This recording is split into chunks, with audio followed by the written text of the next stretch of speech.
করছেন আল্লাহ জানেন, আপনি আল্লাহর কাছে কাঁদছেন, চাচ্ছেন, মনের কথা বলছেন, আল্লাহ সিদ্ধান্ত নিয়েছেন আল্লাহ দেবেন না। এখন আপনি পিচ্ছেদ কেটে ধরালেন আল্লাহ, আল্লাহ এবার সিদ্ধান্ত পাল্টাবে নাকি? এরকম কিছু আল্লাহ নাকি?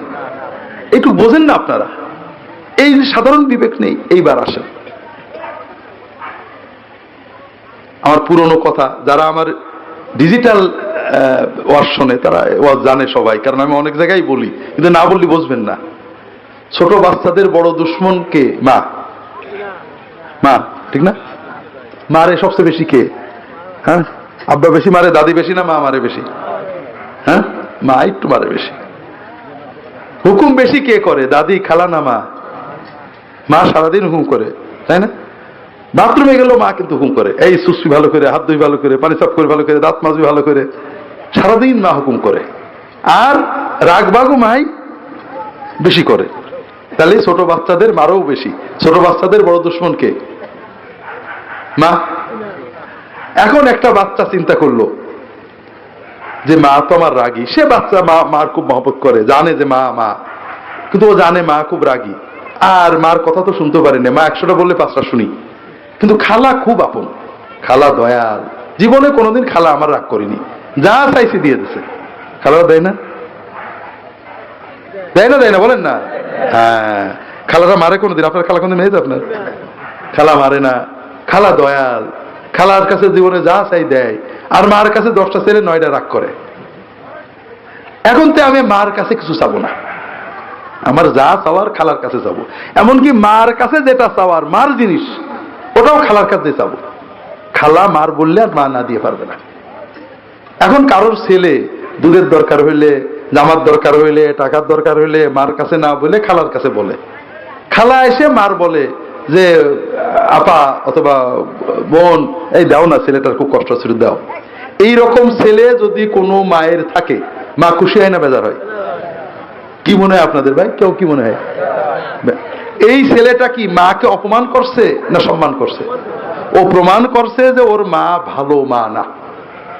মা রাগ করে ঠিকই, স্বাভাবিক, কিন্তু ছেলে যখন বোঝে যে ছেলের দরকার, তখন কি মার রাগ থাকে?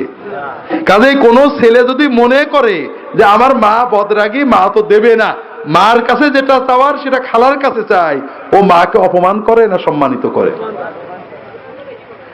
আর কোন বান্দা যদি মনে করে আল্লাহ আমি ডাকলে দেবে না, আল্লাহর কাছে যেটা চাওয়ার ওটা যে হুজুরের কাছে চাই, হুজুরের কাছে এনে দেয়, সে আল্লাহকে সম্মানিত করছে না অপমানিত করছে? তার ঈমান থাকে না। হুজুরের কাছে যেটা আছে হুজুরের কাছে চান, কোনো সমস্যা নেই। হুজুরের কাছে এলেম চান, কোনো সমস্যা নেই। আমল চান, কোনো সমস্যা নেই। হুজুরের সোহবতে বসে তাকওয়া শেখেন। যেটা আল্লাহর কাছে আছে, আল্লাহ আপনার কাছে না হুজুর বেশি কাছে? আল্লাহ বেশি দয়াল না হুজুর বেশি দয়াল? সে আল্লাহর কাছে না আছে যদি মনে করেন হুজুর বলে দিলে আল্লাহ দেবে আর আমি চাইলে দেবে না, আপনি আপনার মালিক সৃষ্টিকর্তাকে অপমান করছেন। আল্লাহ কাফেরের দোয়াও শুনে। কথা কি বুঝতে পারছেন? কাজেই ভাইরা, চাওয়া পাওয়া ডাকাডাকি কার? এর নাম হলো লা ইলাহা ইল্লাল্লাহ। ইউনূস আলাইহিস সালাম যেমন মাছের পেটের ভয়ঙ্কর বিপদে কাকে ডাকছিলেন? লা ইলাহা ইল্লা আনতা। আল্লাহ বিপদে পড়ে ডাকার মতো কেউ নেই, বিপদে ডাক শোনার মতো কেউ নেই, বিপদ তরানোর মতো কেউ নেই। আল্লাহ তুমি ছাড়া, তুমি আমাকে বাঁচাও। এটার নাম কি? ঈমান। এটার নাম কি? কাজেই আপনি বিপদে পড়ে যদি কারোর কথা মনে পড়ে যে অমুক হুজুরের কাছে গেলে বিপদ কাটবে, অমুক জায়গায় মানত করলে বিপদ কাটবে, তাহলে বুঝবেন আপনার ঈমান ঠিক নেই। বিপদে পড়লে কার কাছে যেতে হয়? এই গল্পে এই কথাটাই বলা হয়েছে। তার আগে এই শিরিক থেকে বাঁচার জন্য যে দরজা, এটা একটু বলেই গল্পটা আমি খুব সংক্ষেপে বলবো। সেটা হলো ঈমানের দ্বিতীয় অংশ। ঈমানটা প্রথমে কি বললাম? লা ইলাহা ইল্লাল্লাহ। এরপরে কি? মুহাম্মদুর রাসূলুল্লাহ। এরপরে পীরু হুজ্জাতুল্লাহ নেই? বাকি সব সমান। পীর লাগবে, আলেম লাগবে, উস্তাদ লাগবে, বাবা লাগবে, মা লাগবে, কিন্তু আল্লাহর দ্বীনের জন্য আর কিছুই লাগবে না। কথা বুঝেননি? সব লাগবে। পীর লাগবে শিখতে, বাবা মা লাগবে দুধ ভাত দিতে, প্রত্যেকের কাজ তার, কিন্তু আল্লাহর ইবাদত আর নবীর তরিকা, এর মাঝখানে আর কেউ থাকবে না। কথা বুঝতে পেরেছেন? এখানেও আমরা ভুল করি। আপনাদের আগেই বলেছি, একটু বুঝে নেন, তারপরে গল্পটা শেষ করে দেবো, লম্বা করবো না। একটু আগে বললাম নবীর তরিকার ইবাদতে কার লাভ? নিজের লাভ। আর আমাদের তরিকার ইবাদতে কার লাভ? এটা আমরা বুঝি না। একটু উদাহরণ দিলে বুঝবেন। আমাদের নরিদ্দে গ্রামে আশা করি মাশাআল্লাহ অনেক আছে, সব জায়গায় আছে, নামাজ না পড়লে কি হয় ভাই? ইমান ঠিক আছে, আছে না? নরিদ্দে আছে তো মাশাআল্লাহ। এই নামাজ পড়ে না, ইমান ঠিক আছে, এই রকম মুসলমান বেশি থাকলে আমাদের লাভ, হুজুরদের লাভ। কারণ নামাজ পড়ে না, ইমান ঠিক আছে, বিপদে পড়লে মানত সানত নিয়ে আমাদের কাছে আসে, ঠিক না? কিন্তু প্রশ্ন হলো আপনার স্বার্থ কিসে? আপনার সামনে দুটো, যেটা বলছিলাম ভাইরা, আপনি বিপদে পড়েছেন, আপনার বিপদ হয়েছে, বিপদে পড়ে দুটো সমস্যা, দুটো পথ। একটা হলো 2000 টাকা নেবেন, একটা ছাগল বা মুরগি নেবেন, নিয়ে ঝিনাইদহে আমার কাছে যাবেন, যদি পছন্দ না হয় ফুরফুরার পাকশি চলে যাবেন, আর যদি তাও পছন্দ না হয় ঢাকায় দারুস সালামে ফুরফুরার দরবারে চলে যাবেন, হুজুর দোয়া করে দেবে, ইনশাআল্লাহ বিপদ কেটে যাবে। এলে একটা। আর একটা হলো যে কিছুই করবেন না, অজু করবেন, 2 রাকাত নামাজ পড়বেন, সেজদায় যে আল্লাহর কাছে কাঁদবেন, হাত তুলে আল্লাহর কাছে কাঁদবেন। এই দুটোর ভিতরে আপনার স্বার্থ কোনটি? আমার স্বার্থ কোনটি? কাজে আমি আমার স্বার্থের ওয়াজি করব। আমি বলবো যে বাবারা, আমার দরবারে আমার দাদা হুজুরের কাছে অমুক লোকে দোয়া কোসাইছিল, তিনি বদনামের ছিলেন, বাঘ মরে গেছিল, তার বিপদকে, আমারটা তো আমি বলবোই, সবই মিছে কথা। কিন্তু আপনার স্বার্থ কিসে তাই কোন কথা বোঝেন না? হ্যাঁ, আমার কাছে আপনি যাবেন, ঠিক আছে, কি জন্য যাবেন? হুজুর বিপদে পড়েছি, কোন দোয়া পড়লে বিপদ কাটে আপনি শিখিয়ে দেন, আমি বাড়ি যেয়ে সেই দোয়া পড়বো, এই জন্য আমার কাছে যাবেন। কথা বোঝেননি? এইটা ঠিক আছে, এই জন্য আমার কাছ গেলে আপনি সওয়াব পাবেন, আর এই জন্য আমার কাছ গেলে আপনি আমাকে 2000 টাকা দেবেন না, আমি জানি, বড় জোর 10 টাকা টাকা দিয়ে দেবেন, এটা আমাদের লস আছে। আর আপনি যদি আমাকে 2000 টাকা দেন, নিয়ত থাকবে যে হুজুর দোয়া করে দেবে, দোয়ার পারিশ্রমিক হিসেবে দেবেন, সমস্যা নেই। আল্লাহওয়ালা নেককার মানুষদের দোয়া আল্লাহ কবুল করতে পারে, সবার দোয়া আল্লাহ করতে পারে। কিন্তু কথা হলো, দোয়া কবুলের জন্য চোখের পানি, মনের অস্থিরতা শর্ত। আপনি যখন আমার কাছে দোয়া চান, কোনদিন দেখেছেন কোন হুজুর চোখ দিয়ে পানি ফেলে ওই মুরিদের জন্য দোয়া করে? দেখেছেন? কে কে বলে? হ্যাঁ, আমরাও কান্দি, আমি হুজুর না তাও কান্দি, যখন আমার করজ হয় সেজদায় কান্দি, হাত তুলে কান্দি, রাতের যদি সুযোগ পাই কান্দি, তখন আপনাদের কথা মনে থাকে না। কথা বলেন না, নিজের নিজে নিয়ে পাগল। কিন্তু আপনি যখন নিজের বিপদে কাঁদতেন, তাহলে চোখে পানি আসতো না? অন্তর অস্থির লাগতো না? আপনার বিপদও কেটে যেত, আপনি আল্লাহর ওলি হয়ে যেতেন। কথা বোঝেননি? এই জন্য আমরা মানুষের কাছে যাব কি জন্য? যেটা মানুষের কাছে আছে সেটার জন্য। তারপরে শর্ত আছে, নবীর তরিকা শিখতে যাবেন, পীরের তরিকা না। আল্লাহর ইমানে বলেননি লা ইলাহা ইল্লাল্লাহ মুহাম্মাদুর রাসূলুল্লাহ তরিকাতু পীরিল্লাহ, বলেছেন নাকি? না, লা ইলাহা ইল্লাল্লাহ ইবাদত একমাত্র কার? মুহাম্মাদুর রাসূলুল্লাহ। ইবাদতের তরিকা একমাত্র কে দেবে? মুহাম্মদ সাল্লাল্লাহু আলাইহি ওয়াসাল্লাম। আপনি আমার কাছে যাবেন, অবশ্যই যাবেন, আলেম, মাওলানা, পীর, মাশায়েখ, উস্তাদ সবার কাছে যাবেন, কিন্তু কি জন্য? হুজুর আমি নবীর তরিকা আল্লাহর ইবাদত করে ওলি হতে চাই, আমরা শিখাই দেন। কথা বোঝেননি? কাজেই আপনি যাবেন আলেম উলামার কাছে শিখতে। কি শিখতে? নবীর তরিকা শিখতে। নবীর তরিকার বাইরে যত কাজ আমরা করি এগুলোতে কোনো সওয়াব নেই। আমাদের লাভ আছে, আমাদের লাভ আছে বলে আমরা আপনাদের নিয়ে ঝগড়া করি। কেউ বলতে পারবে না নবীজি তার আত্মীয় স্বজন মরে গেলে কোনো খানা করেছেন, কেউ বলতে পারবে না রাসূলুল্লাহ সাল্লাল্লাহু আলাইহি ওয়াসাল্লামের ইন্তেকালের পরে সাহাবীরা ওরস করেছেন। ওরস দুনিয়াতে আছে না নেই? ওরস কোন পীর সাহেব মরে গেলে আমরা তার মৃত্যু দিনে ওরস করি। সবচেয়ে বড় আল্লাহর পীর, আল্লাহর হাবিব, আল্লাহর খলিলকে মুহাম্মদ সাল্লাল্লাহু আলাইহি ওয়াসাল্লাম, তার মৃত্যুর পরে কি সাহাবীরা ওরস করছিলেন? ফাতেমা ওরস করছিলেন, আলী ওরস করছিলেন, হাসান হোসেন ওরস করছিলেন, আলীর মৃত্যুর পরে হাসান হোসেন ওরস করছিলেন, ফাতেমার মৃত্যুর পরে হাসান হোসেন ওরস করছিলেন? করেননি। আমরা সবাই স্বীকার করব, কিন্তু আমরা করি। কারণ নবীর তরিকা হলো কেউ মারা গেলে যত বুজুর্গ, নেককার, আল্লাহওয়ালা, আল্লাহর ওলি, নবী যেই মারা যাক না কেন, কবর দেবা, দাফন করবা, জানাজা পড়বা, কবর দেবা, ব্যাস শেষ। এরপরে তোমরা দোয়া করবে যার যার মতো তার। কবরে যদি যাও জিয়ারত করবে, সালাম দেবে, কোনো টাকা পয়সা না। টাকা দিতে পারেন, শর্ত হলো হুজুরের হাতে দিয়ে আসতে হবে। হবে নাকি? কিন্তু এই সুন্নত জিয়ারতে, সুন্নত দোয়ায় আমাদের লাভ নেই না, আছে? এই জন্য আমরা আমাদেরটা আপনাদের বলবো, হেন করো তেন করো, এই করো তাই করো, অমুক গল্প আজগুবি মিথ্যা কথাতে বলবো। এই জন্য বাঁচার উপায় হলো সুন্নতে যেতে হবে। ওরা বোঝেননি তো ভাইরা, অনেক ঝগড়া তর্ক বিতর্ক আপনারা করেন, আমি গল্পটা বলবো এখনই ইনশাআল্লাহ। তবে বাঁচার উপায়টা বোঝেন।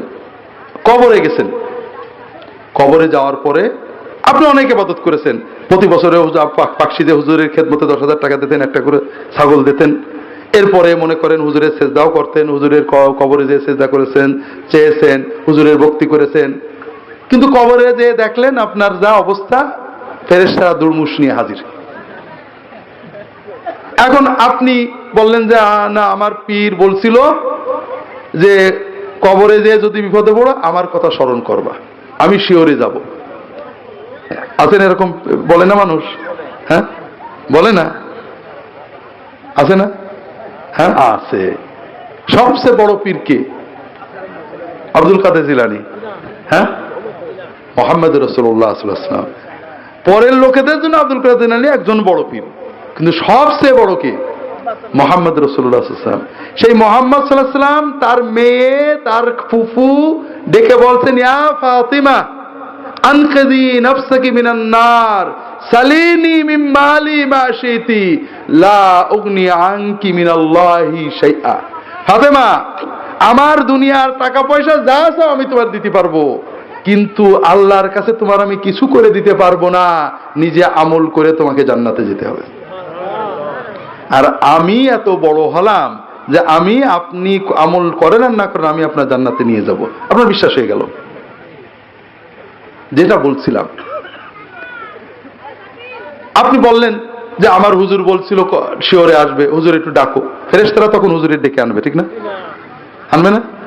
তখন আপনি বুঝবেন যে হুজুর ভুল বলেছিল। তখন আপনি বলবেন যে আমি বুঝতে পারছি, তওবা নাক্ষপ্তা কানডলা, আমি অন্যায় করেছি, এইবারের মতো আমার দুনিয়ায় পাঠাতে, এইবার আমি হিসেব না করে কোনো কাজ করবো না। তখন তো ফেরেশতারা দেবে না? দেবে না? তাহলে উপায়? আপনারা বলেন যে এক এক হুজুর এক এক কথা বলে, কার কোন দিকে যাব বলেন নাকি আপনারা? এই কথা বলেন নাকি আপনারা? হ্যাঁ, খুব ভালো কথা। বাকরির বাজার আছে না? কত দূর? কাছেই। বাকরির বাজারে আমি আবার বাজারে যাই না ভয়ে, কারণ মানুষজন হুজুর আমার কাছে খুব ভালো জিনিস, এমন জিনিস দেয় যে বাড়ি আসলে বউ পারলে বটিতে দাপড় দেয়, এই জন্য ভয়ে বাজারে যাই না, বুঝেছেন? তো মনে করেন আমি বাকরির বাজারে গেলাম, আপনারাও যাবেন না, আমি গেলাম। বাজারে গেলে দোকানদাররা সবাই, প্রত্যেক দোকানদার বলছে হুজুর আমার কাছে আসেন, হুজুর আমার কাছে সবচেয়ে ভালোটা আছে। আছেন এরকম? আমি তখন কি করব? থলেটা নিয়ে আস্তে আস্তে বাড়ি চলে আসবো, যে এক এক দোকানদার এক এক কথা বললে কোন দোকানে যাব? তাই তো করবো। আপনারা তো তাই করেন নাকি? হ্যাঁ, আপনারা কি করেন? বাজার নিয়ে আসেন। এক এক দোকানদার এক এক করছে, এই জন্য করেন না।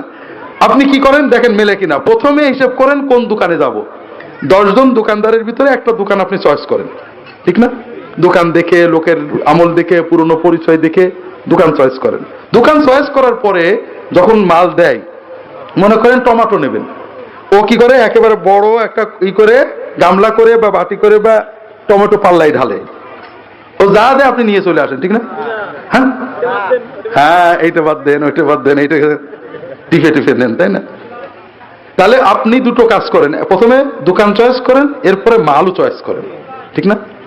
আচ্ছা বলেন, আপনি আলু বাছাই করেন, টমেটো বাছাই করেন, পেঁয়াজ বাছাই করেন, মরিচ বাছাই করেন, মাছ বাছাই করেন, এক একজন এক এক কথা বলতে বললে আপনি চলে আসেন না, কিন্তু আপনার ঈমান আপনি বাছাই করেন না, যে যা বলে নেন। তাহলে বোঝা গেল ঈমানের দাম কাঁচামরিচের চেয়েও বেশি, বোঝা গেল নাকি? না কম বোঝা গেল? আর এই রকম কম দামের ঈমান নিয়ে জান্নাতে যাওয়া যাবে না। আপনি দুনিয়াতে মরিচ কিনতে যদি ঠকে যান, আর একদিন জিততে পারবেন। একদিন দুটো পচা মাছ ফেলে দিলে আপনার কোনো ক্ষতি হবে না। 2 কেজি টমেটোর ভিতরে 3টে পচা টমেটো হলে আপনি মরে যাবেন না, আর একদিন জিততে পারবেন। কিন্তু ঈমান যদি পচা ঈমান নিয়ে কবরে যান, অনন্তকালের জন্য জাহান্নামে চলে গেলেন। কথা বুঝতে পারছেন না? কাজেই ভাইরা, ঈমানকে একটু দাম দেন। কথা কি বুঝতে পারছেন? যাচাই করতে শেখেন। আপনাদের বাঁচার জন্য বলছি, গল্প শেষে বলবো। আপনারা আমার গ্রামের মানুষ, আমি চাই যে আমরা নরিদ্দে গ্রামের সবাই, আল্লাহ কিয়ামতের দিনের জন্য তার নবীর হাউজের পাশে আমাদের সবাইকে এক জায়গায় করে দেন। কিন্তু হাউজের পাশে যেতে গেলে নবীকে বেশি দাম দিতে হবে না হুজুরদেরকে বেশি দাম দিতে হবে? হ্যাঁ, কিভাবে একটু বোঝেন। প্রথম কথা হলো যে আমাদের পড়তে হবে। কি করতে হবে? দোকানদার যাচাই বুঝতে হবে, পণ্য যাচাই বুঝতে হবে, দোকানদার যাচাই করতে হবে। আপনি শোনেন, ডাক্তার আছে না জিনেদা? জানতো ডাক্তার দেখবেন অনেক ডাক্তারের দালাল আছে, আছে না? ওই ডায়াগনোসিস দালাল আছে না? আপনারা কি যারা একটু সচেতন দালালের ওখানে যায় না নিজে যাচাই করে যায়? যারা দালালের পিছে পিছে যায় তাদের দেখে আপনাদের কি লাগে? মায়া লাগে না? যে দেখ বোকা, দালালের কাছে ঠকে গেল, ঠিক না? একটু যে সচেতন সে কি দালালের সাথে ডায়াগনস্টিকে যায় না নিজে বুঝে শুনে যাচাই করে যায়? একার মতো একা। ঠিক আমরা যারা হুজুর, আমাদের যাদের ডায়াগনস্টিক সেন্টার আছে আমাদেরও দালাল আছে। কথা বোঝেন না? প্রত্যেক হুজুরের পয়সা দেওয়া দালাল আছে। আইসে কারামতের গল্প বলবে, আপনাদেরকে ডায়াগনস্টিক সেন্টারে নিয়ে যাবে, ওই জায়গা যাও জান্নাত কনফার্ম। কথা বোঝেননি? আপনি কি করবেন? চলে যাবেন না যাচাই বাছাই করবেন? ঠিক করে করুন। যাচাই বাছাই করতে হবে। যাচাই বাছাইটা কি দিয়ে করতে হবে সেটা বলছি। আপনাকে প্রথম কথা দোকান যাচাই করতে হবে। দোকানে গেলেই হবে না, আপনি যাচাই করেই ডাক্তারের কাছে যাবেন। ডিগ্রি কি আছে, কোন হাসপাতালের ডাক্তার, এটা দেখবেন না? ঠিক আলেম যাচাই করতে হবে যে ডিগ্রি কি আছে, কোন পর্যন্ত পড়েছে, কোন মাদ্রাসায় পড়ায়, কোথাকার উস্তাদ, কেমন এলেম আছে, যাচাই করতে হবে। এটা হলো দোকানদার যাচাই করা। এরপরে পণ্যও যাচাই করতে হবে। শুধু দোকানদার যাচাই করলে হবে না।